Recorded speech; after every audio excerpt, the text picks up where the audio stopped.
As you guys will know, we started working with flare strips around the time of badminton, who, by the way, actually, flare strips are now called Achieve Equine.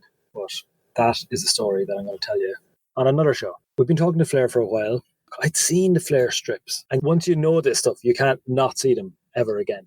But, 80-90% of horses at 5-star level, whether it's badminton, whether it's Kentucky, are wearing flare strips.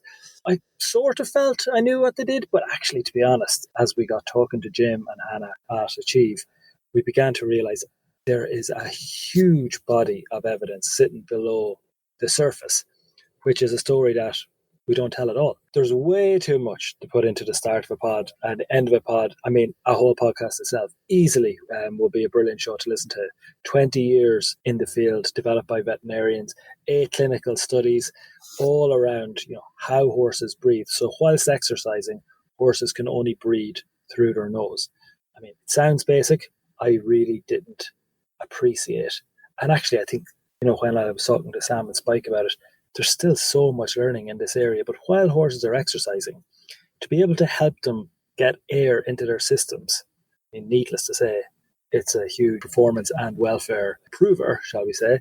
And we see that from a performance point of view in show jumping. The Olympic champion Explosion is wearing his flare strips, and you'll see it across all of the Grand Prix.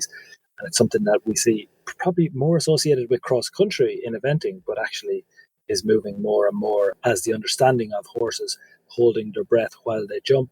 As that understanding grows around oxygen and how horses use their body and use those nasal passages in particular, the use of flare strips is growing and growing. As I say, where I came at this maybe at the start of the year is that I would casually see flare strips on horses. I kind of thought, I sort of know what they are. I really had no idea. If you get a chance, look into it. We will be talking about it a little bit on our 5-star shows this year. It won't actually get more air into a horse, but it will allow them to get the same amount of air in, but to do it in a much easier way. So to keep those nasal passages through which they take in all of their oxygen whilst exercising, keep those clear. Huge benefits, but don't just take my word for it. Go and look into it a little bit more. That's why so many people at the top level of the sport are using them. We're delighted to be working with flare strips in 2023. Can you believe it, listeners? We are on to the 4th 5-star of 2023 because it is Luhmühlen week and we have got a rather impressive field heading to Germany for Luhmühlen. Very much looking forward to this one because after the spring campaign, we have got some of the big guns either making their big class debut for the year or having rerouted from elsewhere. It is going to be an absolute cracker. So I have got 2 cracking guests to preview the competition with you at Dunburn, and Rosie Russell are with me. Rosie, I'm going to start with you. Dee is laughing at how, first of all, I butchered his name. Every time I say it, listeners, I get twitchy about saying it. Diarm. It just is so unnatural when I get it. Oh, Dee, I'm sorry. You're flying it. That was perfect. I mean, the second time. Yeah, it's not wonderful, but it's such a better way than, that trick that you do, that commentary trick where you're like, it's it real quick. No, you're flying it. Well done, Nicole. Well done. First of all, I just want to kind of look at Luhmühlen as an overview because we've had a tricky spring. Badminton was very, very wet. A lot of people's preparations got off to a slower start than normal with the cancellations and everything like that. But I would say, Rosie, that what it has meant is that actually, come Luhmühlen, we have got a really, really good field. Yeah, I'm really looking forward to this. I think we've got some really, really exciting combinations coming forward. Laura's bringing her big 2. We've got Kitty coming over. I think it's going to be very exciting. And I think actually Dee was laughing at us before we started because we were looking through some of the records. But I actually think that it could be a bit of a record-breaking weekend with some of the combinations that we've got coming forwards. The likes of the leading dressage score at Luhmühlen in the 5-star, 21.2. Now, with the combinations that we've got coming forwards, I think that could be broken. I'm going to go one step further and say I think it's going to be smashed out of the Luhmühlen Stadium because we have got some very, very good first phase combinations in particular. The first phase record is held by Dee. Would you like a pop quiz? Rosie says 21.2. That's the score. Who scored it? Collett or Bettina? No. So this is in the 5-star. Lucinda Fredericks flying finish back in 2012. Oh, that's a long running one. There's not too many dressage records left from 2012. No, there you go. 20. Yeah, that's very low. I don't think it'll be smashed out of the park. London, is that what you're thinking? Is that what you're both gearing up towards? I'm gearing up to a London 52 dressage test that is going to be... I mean, I just think Luhmühlen's on a surface. All of those sort of Carl Hester dressage lessons are going to have been paying off. And I just think that the kind of conditions are going to be there for it. I think it will happen. Can we just start? Let's dive into the competition because we've alluded to a few names so far. Let's start with Laura Collett because she has 2 very strong chances in her badminton winner in London 52 from last year, who actually rerouted after an early season injury from badminton, just picked up a little niggle. So he sort of had a bit of a change of plan and decided that Luhmühlen was a better route for him. And then she has to Capo as well. It has to be said, the prediction centre has Laura out in front with both of those. Think London a 22% win chance, De Capo a 16% win chance. So she's a strong favourite this weekend. Can she add another 5-star victory to her tally? This would be 5-star win number 3, I think. Oh, whoa! Hang on. We're on the preview of the first horse. We're still a few days away from Luhmühlen. This there is a long way from number 3. But they're the favourites coming into the competition. Laura the favourite on both of her rides. Absolutely, yeah, they are favourites, and yeah, you would expect Laura and London, I guess, to be favourites, and it's unusual for me to be the person unhyping the situation, and even more unusual for me to be unhyping a Laura Collett 5-star win situation. But I actually think that it'll be a bit. I don't think it'll be a doing cartwheels win type situation. I don't think it's going to be. They're coming off the back of a little bit of time out. I don't know if that would have any impact. Sometimes they come back even better. They did already do a 24.3 this year in Torsby, first run back. In the mud as well. Oh, sorry, okay, right, in the mud. Okay, I mean, that's the surface... we need to do, can you remember the Top Gear lap times? I think this year's spring eventing calendar needs out of 4 foot of mud.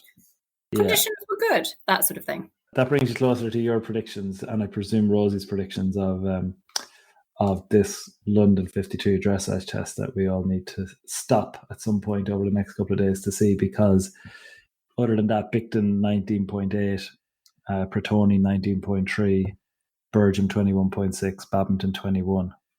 They're the other 4 dressage tests in and around that.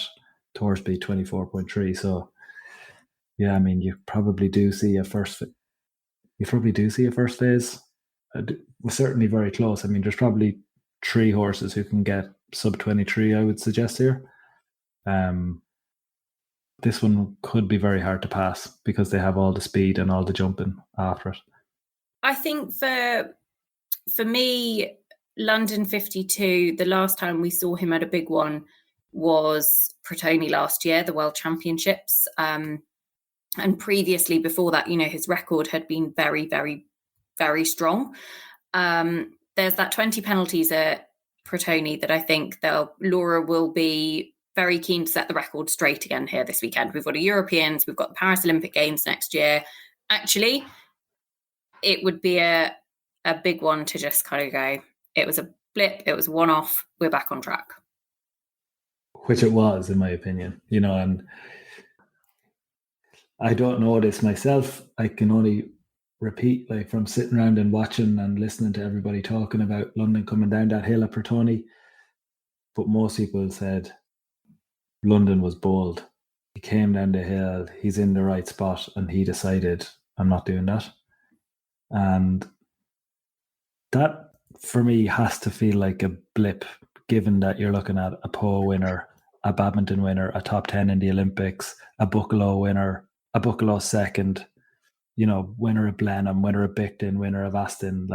This is a horse that has gone to multiple different places, multiple different tests, multiple different countries, different weather, different humidity, surfaces and the mud and winds. So in the same way as we can read loads into a 19 and say they're definitely going to do a 19, you can go too far the other way as well, in terms of reading into that 20 too much or reading into what happened in Bertoni too much. I think this is an absolute superstar. And the only reason that I would dispute the fact that they might not win or they might not win doing cartwheels is because, firstly, it is eventing, and we have to remember that a pole, one single rail can happen to any horse, or one single moment in the dressage can happen to any horse, and then everything will be wide open again. And equally, I think it'd be kind of disrespectful to a very talented field here to say that he's going to absolutely win this. But when you look at his big major results and when you look at his recent form and you look at what he can do in the first phase, he's the favourite. He's the favourite. Very deserved favourite. Yeah, very deserved. I actually want to just pick up quickly on Laura's second ride in De Capo, who I have to admit, he was among the favourites in the prediction centre for Badminton. And I feel much more comfortable seeing him among the favourites for Luhmühlen, because actually, for me, Luhmühlen is his 5-star. And I would say he's a big enough threat to his stablemate, because I think the time cross-country conditions out there, I believe, are pretty good. It's unlikely to be as much of a time test as the likes of Badminton and others, which I think will play into his hands. He's had some great form being on the podium, would have won Buccolo last year had it not been for a rail, like you say, Dee. Sometimes they go in the last phase. He's a Mill Street winner as well. The only thing I would say is actually the only 5-star he's done didn't go to plan. That was Po back at the end of 2021. So I'd say De Capo, great chance this weekend. Yeah, certainly suits him more. It sort of depends on what Luhmühlen. Do you remember, Nicole, when we first started doing the podcast? Probably, I don't know, when was it? 2015, 2016? We started, at the time, you were looking at probably, as I remember it, the height of Luhmühlen being the easy time 5-star. That was kind of what I always associated the 5-star at Luhmühlen with, was that it would usually draw very strong dressage tests and very rarely challenge them on the time. That feels like it changed over the 5 years. It feels like actually that the cross country and Mikey S made a real difference, probably from about, maybe I'm thinking about 2018 onwards, where we've seen a much more influential and much more technical, but also safe. I think it was always safe, but I mean a technical cross country test, which has actually allowed it to be a bit of a time test as well. That feels like it's about 5 years old now. This, I say that in the context, Nicole, of De Capo. I mean, it feels very obvious in one sense that this is a better choice than Badminton. Badminton was always going to be very difficult for De Capo in terms of the challenge that would be the cross country stamina. But it also depends on what type of Luhmühlen cross country track we'll see out there, because we know De Capo can go well around Buccolo, but Buccolo varies, as we know, wildly in terms of the difficulty of the cross country, often based on weather. I would say they weren't too far over the time. They were 2.4 last year in Mill Street in the 4-star long, which is not bad. In Mill Street, we saw this year, very difficult to make the time. They won the 4-star long, of course, at Mill Street, top 3 at Buccolo. So I don't think we can, and a top 3, by the way, at Aachen, top 2 at Aachen, I should say. So they're not slow. But you're absolutely right to flag up. This is a much more suitable and much more achievable test for De Capo than perhaps it would have been a month ago. I'm just going to put it out there now. I haven't actually got the field strength of this year's Luhmühlen 5-star field, but of the last 3 runnings, so 22, 21, which was a sort of big COVID affected entry list, and 2019 would all be slightly lower rated fields than the kind of the 2015, 17, 18, I think were the higher rated fields. So I don't know whether that has kind of swayed how it feels that it's getting tougher. Maybe the competitors that are going haven't been as strong as in previous years. Maybe we saw a couple of more bigger strength in depth is what I'm trying to say. So maybe that's what we're seeing here.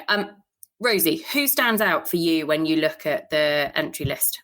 I think we can't look past Kitty King, because if somebody's going to challenge Laura in the first phase, I think it'll be Kitty. And, you know, I don't know if she's quite going to get down to the 19s that Laura and London have had, but their best 5-star was Burley, that 21.2. Yes, marks were quite low there, but it was a stunning test. But then she came and backed it up at badminton, where, what did she get? It was a 22.3. So she's getting much lower in the 20s. I think we previously saw him as like a 26 horse, but he's starting to drop down lower. And I think she's coming in hungry. You know, it didn't go to plan at Burley. It didn't go to plan at badminton. Third time lucky. And I think that, you know, she's really going to be going for it to try and not prove to everybody. We all know she's amazing, but maybe even prove to herself, because it's gone not quite right at Burley, not quite right at badminton. Now her time for Luhmühlen. He's a class jumper, and show jumping at Luhmühlen can be the tougher phase compared to other 5-stars. You know, average of 19% go clear inside the time show jumping, and the 5-star average is 26%. So a little bit of a tougher show jumping, and he's a class jumper. So I don't think that we can look past Kitty and Vendredi Biats. Yeah, the show jumping on the final day at Luhmühlen is notorious for having riders rather taking a big deep breath, because it is big, it is square, it is technical. It usually has an impact on the leaderboard, but I agree. I think for Vendredi Biats, he had a rail at Burley, but I mean, it was a pretty unfortunate rail. He's very, very good in that phase. Kitty was back on track at Bicton. It's always difficult, isn't it? You know, she's had a tough couple of years in so much as she's been knocking on the door for selection. She was, you know, fighting it out. She was one of those combinations that could feel really hard done by, that she didn't make it to the Olympic Games, because if she'd been any other nation, she'd have been one of the first names on the team sheet. But such was the strength and depth in the British squad that actually they didn't make it. But Vendredi Biats, I think I'm right in saying, was the sort of the reserve horse. So he was number 5. So he went to the airport almost with all of the other horses to Tokyo. And then they sort of regrouped and had to go and make other plans. And that actually, it's got to be mentally pretty tough, the kind of the roller coaster. And from a horse's perspective as well, we've spoken to a few other riders over the last 12, 18 months of the impact of having their horses primed, fit and ready for a competition, and then that competition not coming at the time that the horse thought it might. And actually it just plays on the horse's mind a bit as well. So look, very, very excited for them. I think she had a super spin round Bicton. She'll be going, looking to be on top of that podium. I think she's got a great shout. I'd be a big Kitty King fan this weekend. I hope it kind of all goes to plan for her. Okay, let's have a look at who else we have got on the prediction centre in terms of the favourites, because Laura Collett actually holds the top 2 spots. Oliver Townend and Swallow Springs actually then comes in third on the prediction centre. And this is a really interesting one for me, because actually he was among the favourites for badminton. Things didn't go to plan there, but he's a horse that is very established at the 5-star level. He again was one of those that came out at Bicton, cruised around clear inside the time cross country, actually just had a rail in the jumping, which meant that he actually finished second to Laura Collett in London 52 at Bicton. He's got some great wins at the 4-star short level on his career. And I just think, actually, interestingly, he's more than capable of scoring a low mid-20s dressage. And I'd say he's more than capable of finishing on it. I think he would have a great shout of being right in the mix this weekend.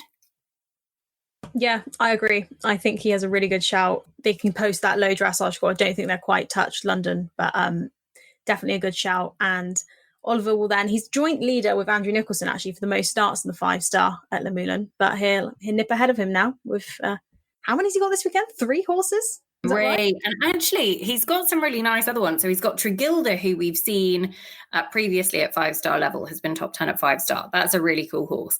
But the one that I think lots of people are going to be watching is going to be Cooley Rosalind, who I think Oliver has long said she's potentially one of the the sort of future stars in his string, and she's very much impressed coming up the levels. She was top 10 at Le Lyon as a 7-year-old. She was second, the individual silver medalist, as a 6-year-old at Le Lyon. She had a couple of small blips when she stepped up to 4-star at the beginning of last year, but she was second at Blair last August, and it's a first 5-star for her. I think she's only a 9-year-old. Really, really exciting weekend to see actually what kind of horse she is. And this weekend might not be their weekend, but this could be a potential 5-star winner in the future. There's something about Oliver Townend and Grays and 5 stars that you just think, all adds up. I tipped her for Badminton. You did, and she didn't go. No, you all laughed at me. You said I did. Yeah, that was a stupid pick. Yeah, it's a great pick. I went quite heavy. I think I went quite heavy on her. I went quite heavy on, like, you're all looking in the wrong place. You're looking at the wrong horse. Oh, yeah. Turns out I was looking at the wrong horse. Yeah. Who else for you, Dee? Don't know about Townend. Just going back over his recent record at Luhmühlen. He had Lucas there last year on Dreamliner. That didn't pull up any trees, and I don't think he was there the year before. Who else for me? Talk to me about Pippa. What are you thinking there? Oh, I mean, Pippa's actually on one of the former 5-star winners in the field, MGH Grafton Street, who won Burghley back in 2019. Squirrel, as he's known, has not always been the easiest, but there's no better lady to kind of get inside the horse's head and to actually figure out what makes him tick. She's coming here off the back of a Bramham win, and I have to say, she was blooming brilliant at Bramham last week. It was her 4th Bramham victory in the 4-star. So I did some interviews for Land Rover on the Thursday, Friday, and she spent all week basically saying she had no idea why she took on a horse at her age. And MCS Maverick was a new ride for her this season. She was like, I've no idea why I'm doing it. The dressage is going to be a disaster. He's very tricky in his brain. Nobody watched. Every time she saw any of her fellow riders, she would be picking their brains about what she could do in the walk work, because he was really tricky and very hot. And it was the test with the walk pirouettes. Tom McEwen was parked up next to her in the lorry park, and he said every time he opened his lorry door, Pippa's window popped open and out popped her head going, Tom, what can I do about this walk? Anyway, the joke was on everybody else, because she then promptly went into the lead in the dressage, did a super test, was just pipped by Ros Cantor in his lot DHI, but then cross country, oh my gosh, it was mega. It was Pippa Funnel of old. And MCS Maverick gave me all of the kind of Primmel's Pride Supreme Rock vibes from back in the day. Go easy. I'm literally so excited about them. And then she came in, and actually on the final day, the clear round, I would say, belonged to Pippa, because she absolutely made that happen. But she is going to be full of confidence, and I think that is secret to a great, great weekend here. It was epic. Nicole, I don't know that I've ever seen you this love smiley. Pippa. This was Pippa at her best. You're very excited, aren't you? Yeah. Well, where would this horse be aiming? Where might we see superstardom if we're going to make an early prediction from Nicole Brown? MCS Maverick. Yeah. I mean, I'd love to see it go. It's only done one 4-star long. So I think it looks like a proper Burghley horse, but I think it won't go to Burghley this time. I would love to see it, and I think it might happen. Maybe Maryland, and then come out at the Big Bees next year. Next year? The Big Bees? What age is Maverick? Oh, he's how old is he? I want to say he might be about 11, but he's not done a huge amount, and like he's only done one 4-star long, and that was this weekend with Pippa, and she's only had 4 runs cross country on him, so I don't think she's going to go straight to Burghley. No. She might, who knows? But I would say probably a 5-star somewhere in the autumn. I'd love to say Maryland. And then see them at Badminton, Burghley next year. But he just looked super cool. I got a bit excited, because if you haven't seen it, listeners, go and watch it back on demand. It just looks really cool. Did you know while you were doing when you were doing the commentary, were you getting... Oh, I was firmly on. I was Were you getting firmly onto on the the Pippa bandwagon? train. You were going Yeah. for? Yeah. I must listen to that. There's nothing better than Nicole Brown. And Nicole Brown and Ben King in full flow on a Pippa round. She was held on course cross country. And to be fair, the horse didn't actually look like he needed a breather. She was held about halfway round. The horse looked fine. She had to take a long route because he rather launched into the first water and she didn't risk going straight. But every other rider was like, yeah, it would have been great for Pipsy to have a break, have a breather. She could get her breath back. There was nothing about the horse getting his breath back. Just she could do it. But look, I mean, she's amazing, isn't she? Yeah, she is amazing. So She is anyway, amazing. Anyway, she's here on a different horse. 5-star winner.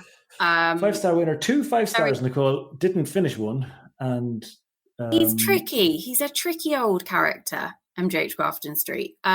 And she's worked really hard on him. And actually, she's been quite sensible in where she's targeted him because they had a few blips. And so she didn't kind of go back to badminton this spring with him. And he can be tricky cross country, but he's also unbelievably talented.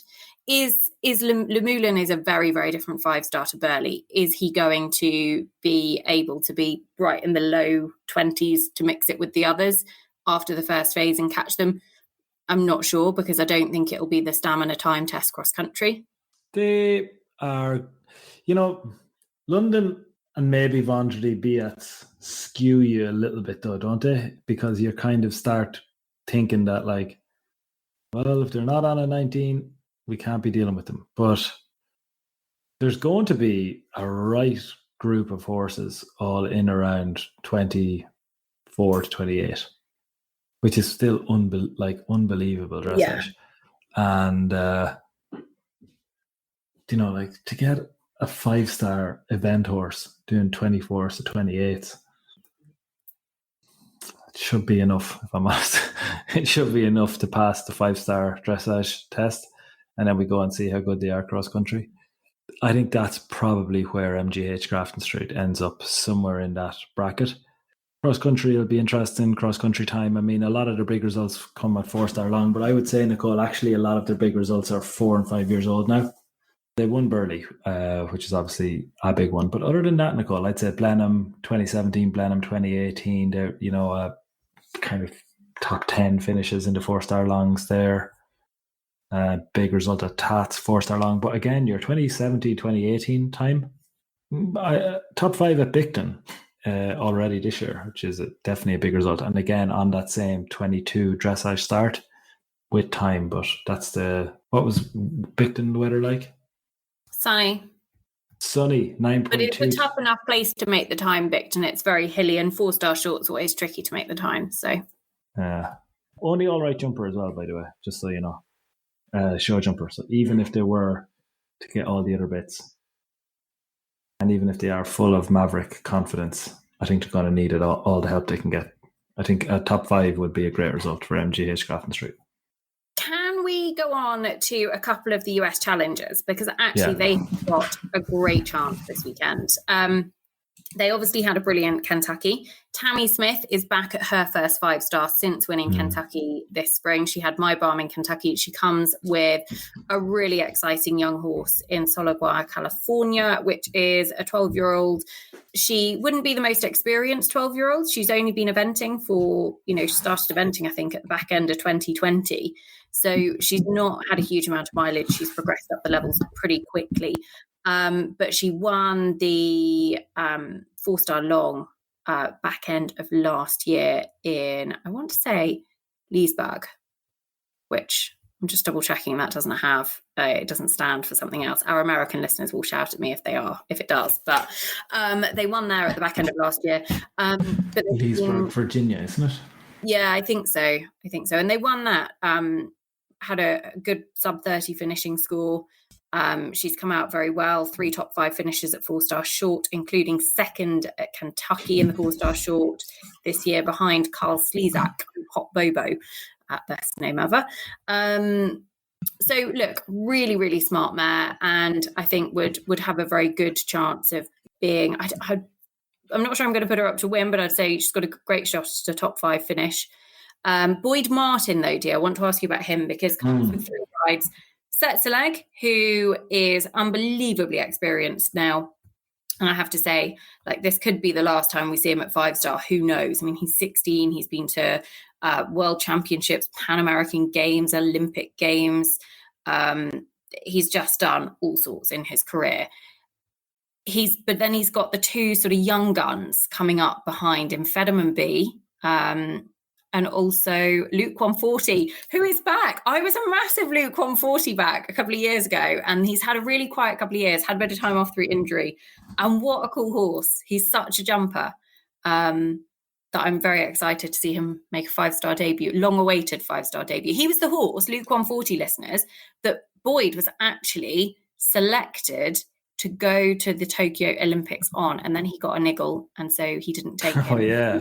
That's caused ructions, I think, across US eventing news sites. It was breaking big drama news.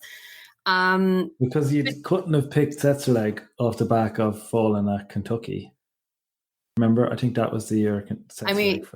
Yeah. What you're going to say is you couldn't pick Setzeleg off falling, so you pick the horse that wins. So you pick Luke 140, and then you're like, you won a 4-star the next week, which was one of the selection trials. You're like, all right, you can come. No, you can't come. Only joking. We're taking this fella now that the other thing's side down. I'm making that up, obviously, but I remember that was a fun time. When did he win Maryland? 2021. After the Olympics. Yes. But On Cue was already very good. On Cue had already been top 5 at Kentucky that spring. Yeah. Because I remember that feeling like a really exciting time for him and for the US, where you had Setzeleg, who'd led the line for so long, and then you had Luke, who, let's be honest, definitely was a surprise pick when he was going to Tokyo. Like, it was a bit. Wasn't a surprise for me, Dee. Wasn't a surprise for me. I'd been banging that drum.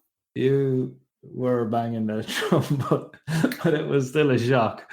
Luke 140 is going to Tokyo. Anyway, it was a great time actually for Boyd to have all those coming through, and an absolute. It's really cool to see them all. Or most of them here, Fetterman, instead of On Cue in this case.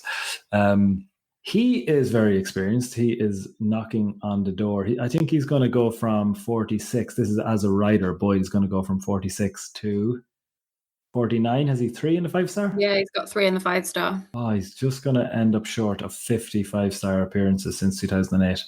Setzeleg, obviously, by far the most experienced. I'm going to talk about Luke 140 before Setzeleg, because if I'm honest, as much as I love him... You love Luke 140 or Setzeleg? Setzeleg. I actually think we're on... I think it would be great. He hasn't won that. He needs to win. We need a big one here. You know, like... That Kentucky result was my heartbreaking result, where I thought he was the horse that might be the one to, I suppose, end the long wait for a Kentucky winner. Tammy doing it ticked a lot of boxes, but do you remember the pressure back? Was it 4 years ago, Nicole? When he finished, I think he finished on 27.9, came second at Kentucky. And at the time, I think that US... like the long wait for a US win, I think it was at its peak, and it might have flipped the US into action in the way that actually probably the will win at Aachen did, in my opinion. So Setzeleg coming on to probably 8 5-star appearances now. That Kentucky one remains their biggest one. Luke 140. Luke 140's been, he's been lightly campaigned, if we're honest. He won Jersey Fresh back in 2021. Yeah, but you're right. Yeah. He's only had a couple of runs since. He was actually top 5 at Tryon this spring in the 4-star on his way here.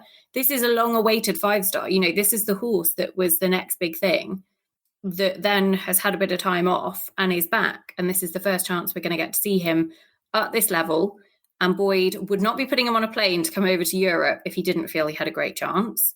Yeah. So very exciting, very, very exciting. He only had 3 runs, Nicole, in 2020. And he only had Don't forget COVID year. COVID year 2020 is a funny old one, isn't it? All right. Well, I'll see that, and I'll say he only had 2 runs in 2021, and then he only had 1 run in 2022. Yeah, he had a lot of time off. Of course. Yeah, a lot of time off. So we're talking about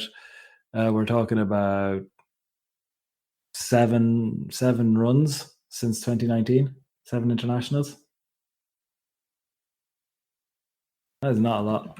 That's not a lot. No, it's absolutely not. And I think Boyd wouldn't be bringing him to Luhmühlen if he didn't feel he could be competitive and really get something from it.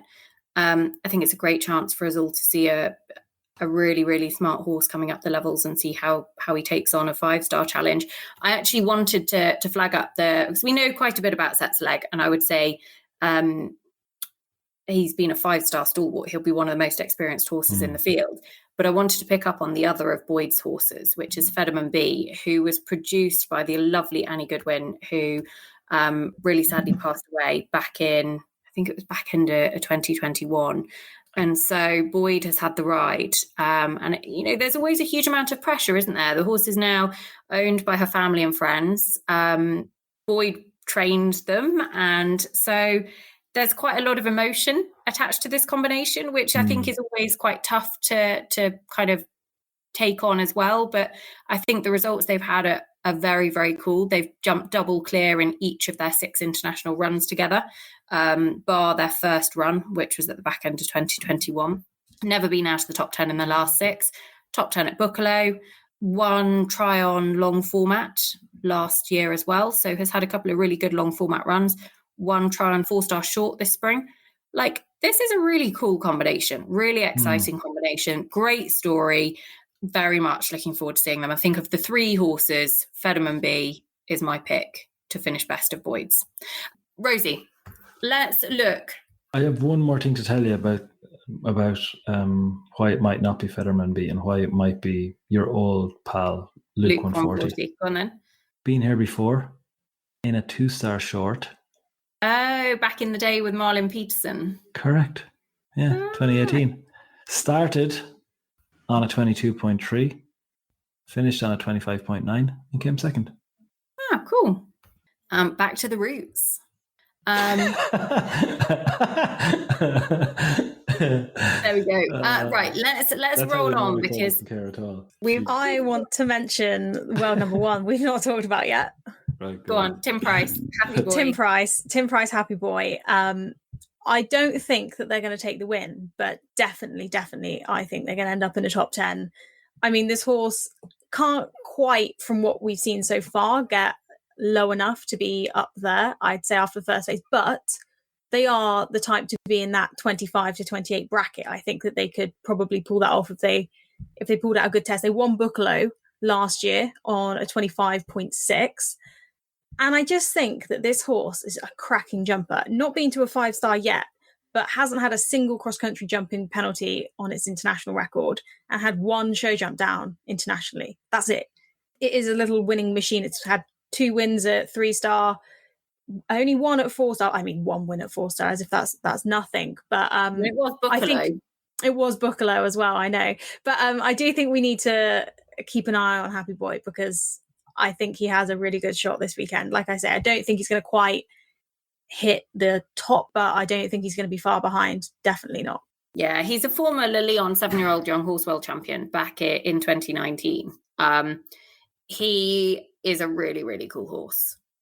And I think, make no mistake about it, he'll have a great shot this weekend. He's got a great chance of finishing on whatever score he starts on.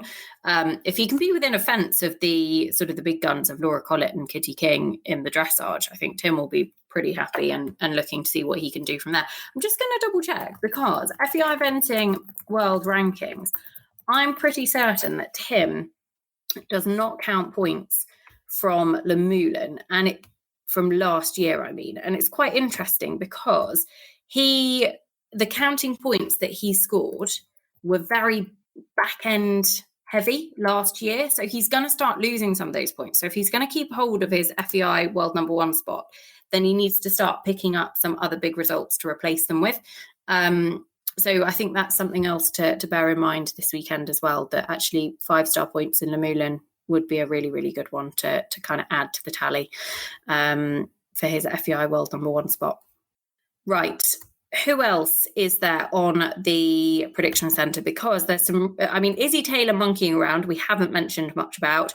Brabham winners from last year, more than capable of going into the low numbers in the first phase with the likes of Laura's and Kitty's, and could easily be in the mix after the dressage. He's a good jumper, so if he's in the mix on the final day as well, look out. Just cross-country reliability has certainly been something that has been a challenge, shall we say, listeners, because monkeying around can absolutely be a little monkey. That's the polite version when you're looking at his cross-country jumping record. But on his day, more than capable. So I'm always a little bit kind of loath to discount him, because he can do it. He absolutely can do it. He's been top 10 at Europeans. He's a Brabham winner. But when you look at his last 5 runs cross-country, he's only actually jumped clear in one of them. So internationally, that is. So, I think Rihi DJ deserves a mention as well, because going with Yaz, the last 5-star was 2020 in Po. So they've had a bit of a break from 5-star, but they've been a little 4-star top 10 machine, very rarely out the top 10 at 4-star. Their dressage would be the late 20s, I'd say, maybe early 30s for a 5-star. In Po, they got a 28.7.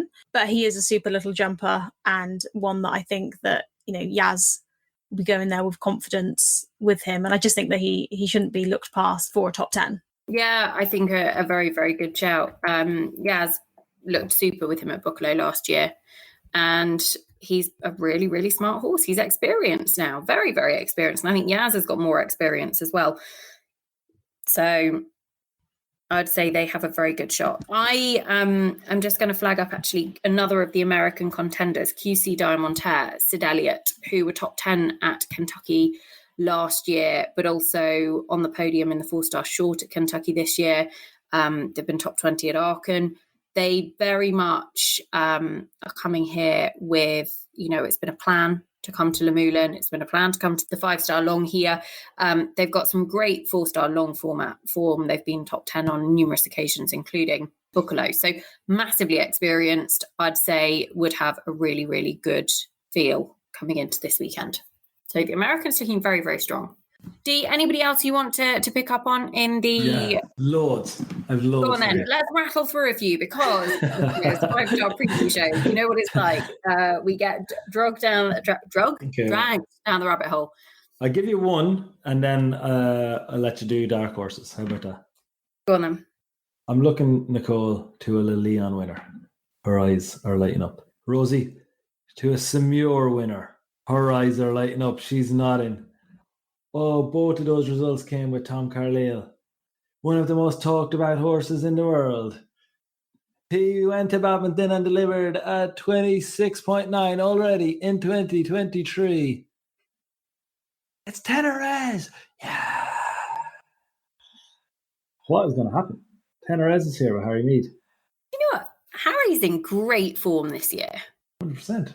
Like, brilliant form. And this is a class horse who's been on a wild enough journey. But there's no doubt that Tenerez is a class horse. And it's been, I can only imagine, incredibly frustrating for Harry and the team to try and get this horse out and competing and to get the momentum that it feels like Tenerez needs. But Tenerez there's just no doubt that Tenerez has the talent. So what's going to happen? Because they've been to Po, they did a 29, then they had a 20 cross country and time penalties in the show jumping. Generally a very, very good show jumper. They went to Brabham, another one of their big results in 2019, and they had a pin and 2 down. And I know that sounds like not a big result, but actually comparatively it brought up a reasonably good HPR. I think it must have been one of the very difficult Brabhams. Nicole, I don't know if you remember that one, 2019. But I mean, to do a 36 dressage, 11 and 2 down, finish on 80 in 36th place, and actually still, from a ratings point of view, it's still within their top five results. I expect it must have been a very difficult Brahman. Can't remember it now off the top of my head. But Tenerez, yeah, what can I say? Their last couple of dressage tests have been in the medium to high 20s. Before that, we were in the low 30s. They've had a 20 at Poe, as I said, late last year, a 20 at Harbury in the middle of last year. Other than that, they'd had a reasonably good run of cross-country jumping form. They're very good show jumpers. It's more of a hype pick than a form pick, but you've got a great rider and you've got a great horse. And at some point, something's going to happen. Don't know if it would be good or bad, but it'll be newsworthy and noteworthy nonetheless. So Tenerez, one of the ones I'm keeping an eye on. Now, do you know what? I don't blame you for picking him at all. And I think Harry's going to be full of confidence, and the horses have been absolutely flying this spring. So very good shout. I can't believe, we should apologise, listeners, because we've got to this stage in the show, and last year's winner has not been mentioned. Felix Vogt Calero, first Swiss winner at 5-star in a long time. Can't remember how long it was now, but a very long time. Was it forever? Was it first winner ever? No, I think they had one back in the 20s or something. Oh, like the 1920s? Something like that. Testing my memory. There was no 5 stars then. Oh, God. I'm sure there'd been a Swiss winner somewhere along the lines. We'll double check it for you, listeners, as we go. But all I was going to say is we've not actually put him up yet. And I went and looked at his record and thought, oh, God, why have we not been shouting about him at this stage of the show? You can't take it away from him that he is a 5-star winner. I think for me, he had 5 down, I think, at Poe last year. All sort of fell apart in the show jumping slightly. Felix Vogt is unbelievably experienced. And the horse is obviously very talented. They finished on their dressage score of 29 here last year. But I'm not sure they're going to win another one. I thought you were going to back them. The way you were kind of delivering that, you were like, I felt like it was going to be really profound. And then it didn't. Yeah, no. But to be honest, the reason they haven't been mentioned yet is because we don't think they can do it again. Yeah, probably. Rosie, quick one for you before we move on. Falmy Biat's Emily King. Yeah, I really like the look of them because I think Badminton, their dressage score wasn't as low as it could be. I know at Poe they got a 25.5. But, Badminton was on the wet grass and Luhmühlen's on the surface. So was Poe. So, we could see a lower score come in then. But they looked so confident going around Badminton. I think they're class cross country. They won the Thorsby 4-star. And like you say, that was in the mud. So, I think that they're going to have a great shout here this weekend. They look so confident around Badminton. They looked confident around Badminton last year when they had their 4 just before the end. So really unfortunate. And I think that she's been knocking on the door of something really big with this horse at the 5-star level. And I think it's going to come. I think, Poe last year, she was wise and went slow around the cross country, which I think was quite a mature decision to do, because I thought it was quite hard when you're on a 25 to go a little bit slow around the cross country. But I know that that's something that she just wanted to do just to get it behind them, I think. Just rolled a pole. But on the whole, he's a very, very good jumper. And I think one that could be in the top 10. Yeah, it was a very strategic decision at Poe last year to target the horse with a good 5-star run under his belt so they could come out all guns blazing at Badminton. I think plenty of people kind of questioned her pulling up at Badminton and thought, oh God, what's gone wrong? Because they just looked to be great. And she just thought that the horse was a bit tired and she thought, no, pop her hand up, save him for another occasion rather than push him home. So very mature. She's due a bit of good luck and I would love to see her go well this weekend. Right, before we go on to the 4-star short format, the German National Championships, which we are going to give a super quick mention to, can I just ask you, please, podiums with a dark horse at the end. Rosie, who's on your podium? Okay, right. I'm going to go with Laura, I think, is going to take the win on London 52. I'm going to put Vendredi Biat and Kitty King in second. And I'm going to say Tim Price is going to be third with Happy Boy. That's my top 3. Dark horse, I'm going to go for a 5-star first timer with Timo and Nikolai Aldinger. They've had some good 4-star form, first 5-star, they're good jumpers. That's going to be my dark horse. Okay, D. In third position will be Swallow Springs and Oliver Townend. Okay. In second position will be Kitty King and Vondredi Beats. And the winner and the new Luhmühlen Champion 2023 will be a grey horse ridden by Oliver Townend called Cooley Rosalind. I think they have a great chance. Honest to God, I think they have a great chance. I think you could obviously, London is the big pick here. But I think we've given a lot of time to everybody in the field.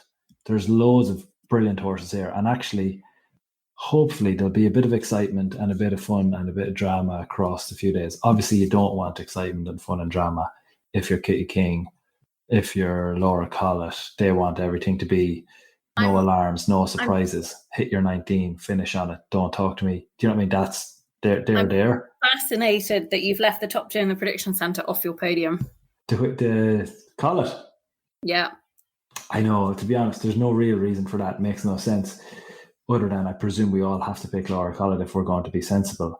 I'm getting on board with Cooley Rosalind. I don't often find an attachment to the Oliver horses.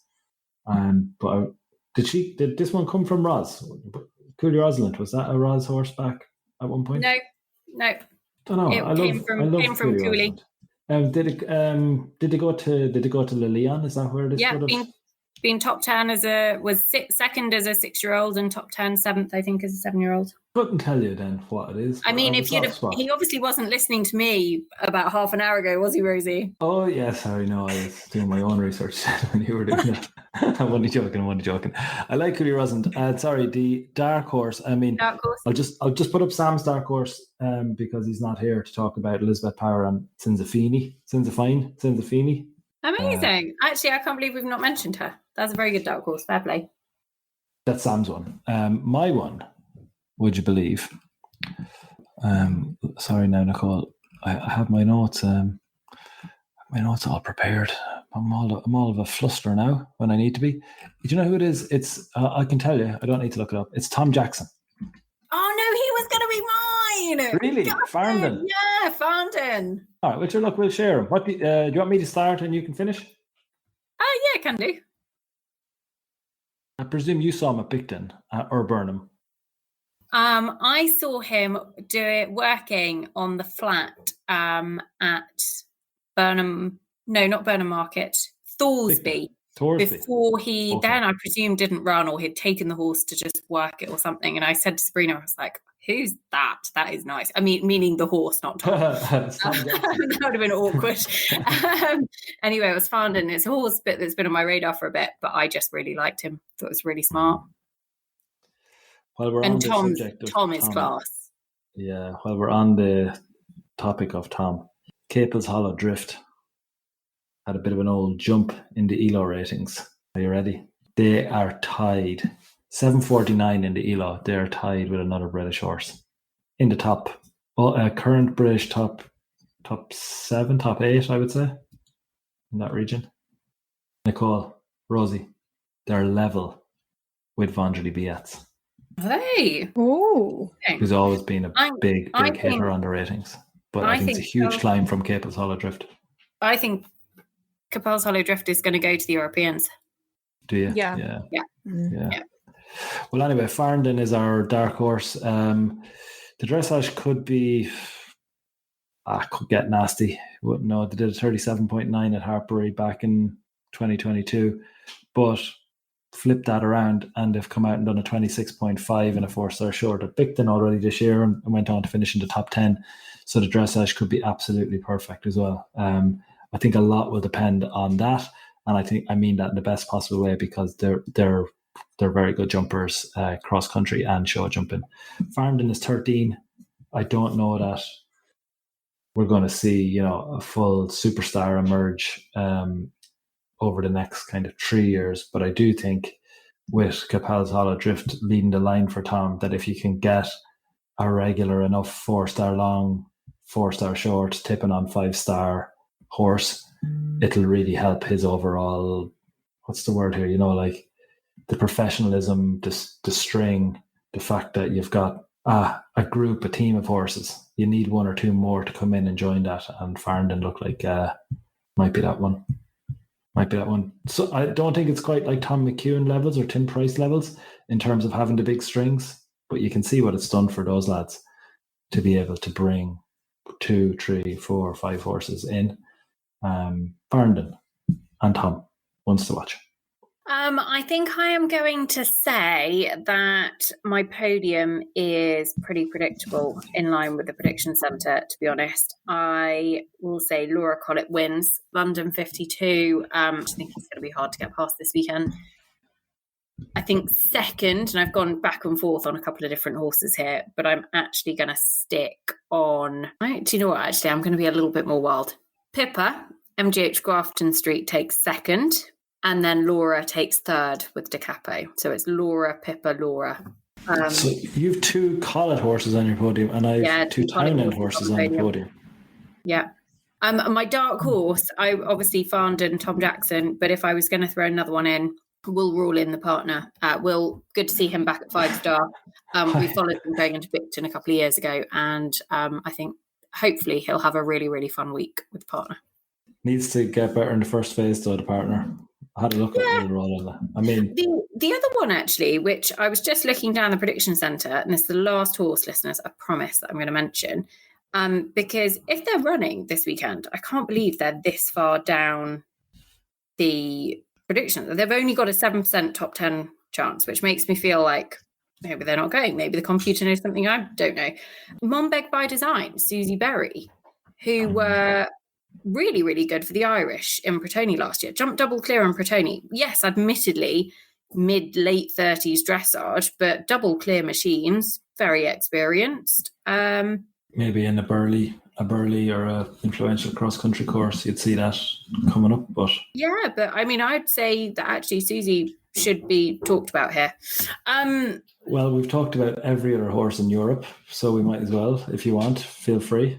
There's no horses left. Rosie, before Nicole gets a chance to send us over there, why don't we talk about the rest of the horses at Luhmühlen who are competing in the 4-star short? Yeah, we'll go for the 4-star German national let's championship. Start. Everybody, lock the doors. Put your feet up. We're now going to go through the 4-star short. No. You're here now. Get yourself German national championships, always competitive.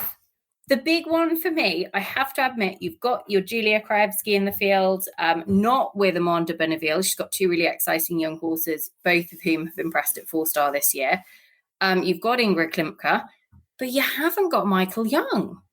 And I was really surprised. I presume that we'll see Fisher Chipmunk FRH at Aachen in a few weeks. But I was massively surprised that no Mickey in Luhmühlen. I don't know. I have no insight on that one. Who wins it? A new winner, Annalena Schaff, maybe? Riding Fairy She's Tale got a 39. good chance. Yeah, she's got a good chance. She's a hell of a young rider coming through. I must say it's hard to look past Julia Krajewski's Nicole. I think it's a beautiful, beautiful horse. I've been stalking it on social media and very much in love with that one.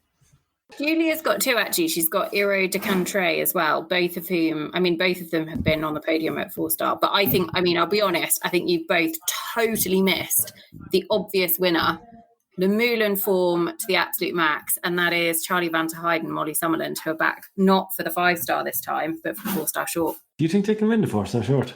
I think it's a tougher test. Yeah, I do. I think it's not a year where you've got Michael Young, Fisher Chipmunk, but I think she'll be well out in front.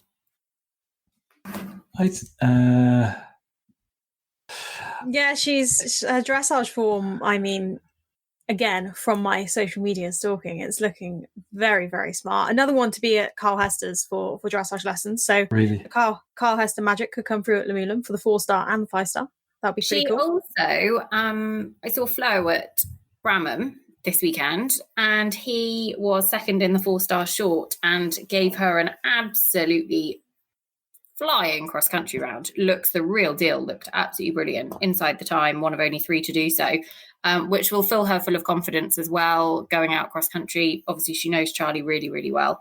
But I think they've got a great shout. The most experienced of the horses that we're talking about. Alina Dubovsky back with Barbados. You've got Kevin McNabb, Willunga, Calvin Bockman, the young. Yeah, the young is there. Phantom of the Opera. Lara Delida Kirkemeyer actually is a really interesting one to pick up on because she has been in great form this year and the Belgians have been in great form. I actually think she would be one to really keep an eye on this weekend. Yeah, well, they have a big job ahead of them, with the Europeans and with the Paris qualification still to be found, whether it's through the Nations Cup route or whether it's through the Europeans. So there's, it's really, and they're really important steps on the road, I think, to keep those horses coming through. If I'm honest, this 4-star short could be better than the 5-star. I know that's Luhmühlen. Nicole. I mean, ding! I was pulling a face, listeners, but really, I mean, that was some wacky statement, wasn't it? This is You've like got some of the best horses in the world, and the 5-star long, and Dee's like, oh yeah, this bunch of horses that doesn't include any like mega stars. This is going to be great. So this is like the hipsters' choice. This is the hipsters. This is where the cool kids would come over to actually be like, I'm quite interested in Fairy Tale 39 and Anna-Elena Schaff. How will they get on against Nicole 21 of Julia Krajewski? I actually think this young guns, some proper young guns coming through. Young guns, but like also like real German, like proper talent, like obviously Julia and Ingrid. But then you've got Anna-Lena Schaff, superstar, Anna Seymour, superstar, Alina Dubowski, superstar, Calvin Bockman, superstar. You bring in the best of Belgium, Lara Delida Kirkemeyer, Kevin McNabb and Willunga, Christoph Waller's there, Evelina Bertoli. I know you've just done this list, but like as you go down it, like cute girl Hallie Kuhn, halfway down this field. It's that Amanda Ingolfsson and Joystick are here. There is class horses. This Nicole for me is what we would have gotten really excited about in an ERM. In one of the ERMs where we were like, okay, we don't necessarily have the best of Chris Burton or the best of, I don't know, one of the prices. Yeah. But we've got, this is like an Arveal field where we're like, but we've got amazing European talent that we need as Brits or Americans to see and feel and get to know. I think there's actually loads of huge names or huge future names that will in time go on and take on the best of Britain and the best of America, and actually they're hidden in there at the moment. I'm going with Anna-Lena Schaff to win it. Fairy Tale 39. I'm going with Molly Summerland and Charlie Van Teyden. I just think it's absolutely mental to look past her. Britain till the end. Yeah. Rosie? I agree with you, Nicole. I think Molly's... Sorry, us Brits. I was just going to say, though, from a Julia Krajewski point of view, we haven't seen a Monde Benneville yet this year. And actually, she's got a couple of horses that have made the step up to 4-star. The other one being, I think, of it's just on its way up, is Great Twist Dive Z. But you've got the Nickel 21 horse and the Hero de Country horse. And actually, this could be a potential wild card. They're not going to be going to the Europeans this year because they're not qualified. But potentially, we'll be seeing some horses that could be making a play for the German team next year. Watch this space. Yeah. Brilliant field in Luhmühlen. It is going to be some weekend of sport. You can watch it all on Horse and Country on H&C Plus. We will have a few behind the scenes bits. There's no eventing manager for Luhmühlen, but we'll have a few behind the scenes bits for you. There'll be a review show on the podcast as well for you listeners next week. So do stay tuned for that. But for now, Rosie, Dee, thank you both very, very much. Listeners, thank you for tuning in. And Flare Strips, of course, thank you guys for your continued support. 5-star fever has got us all.